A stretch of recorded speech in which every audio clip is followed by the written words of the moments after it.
안녕하십니까. 뉴스바리스타 윤민석입니다.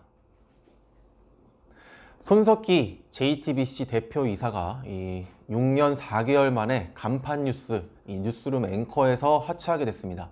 후임은 서복현 기자인데요. 서복현 기자는 세월호 참사 그리고 박근혜 정부 국정농단 사건 등을 통해서 이름을 알린 바 있습니다.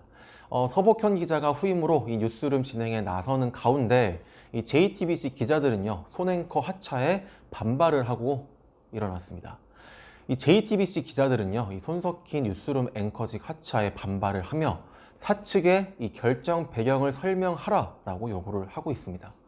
한국기자협회 JTBC 지회는 23일 밤 사내에서 이 성명서를 붙여 JTBC 보도 원칙을 세우고 이를 지켜온 앵커의 이 갑작스러운 하차에 반대한다고 이 사측을 비판했는데, 이 지회는 이번 앵커 하차는 이 보도국 구성원들이 이 배제된 채 결정이 됐다면서 이에 우리는 보도 자율성을 침해를 심각하게 우려한다.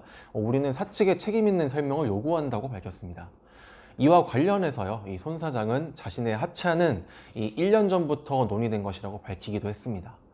손 사장은 앞서 이날 오후 이 사내 회의에서 다음 달 2일 이 신년 토론까지만 진행하고 앵커 자리에서 물러나겠다고 말한 것으로 알려졌는데요. 손 사장은 이 뺑소니 의혹, 그룹 방탄소년단 보도 논란 등 각종 논란에 휩싸이기도 했습니다. 한 시민단체는 이 손 사장이 2017년 4월 이 견인차를 상대로 접촉사고를 내고 도주했다고 고발했고요. 손 사장은 경찰 수사를 받은 바 있습니다. 이 경찰에서는 이 손 사장을 무혐의 처분을 했으나 뺑소니 사건보다 사고 당시에 이 여성 동승자 의혹이 더 주목받았었죠.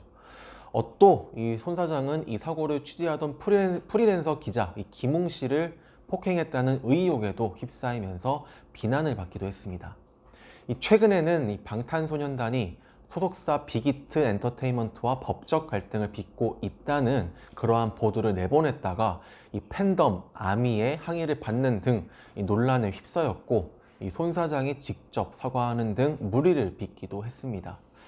한편 손 앵커는요, 마지막 뉴스룸 진행은 새해 1월 1일과 2일 그리고 뉴스룸과 함께 진행되는 신년 특집 대토론까지입니다. 이틀 동안 각각 언론 개혁과 이 정치 개혁을 주제로 유시민, 진중권, 정준희, 전원책, 박형준 등 이러한 패널들이 토론을 벌일 예정이라고 합니다.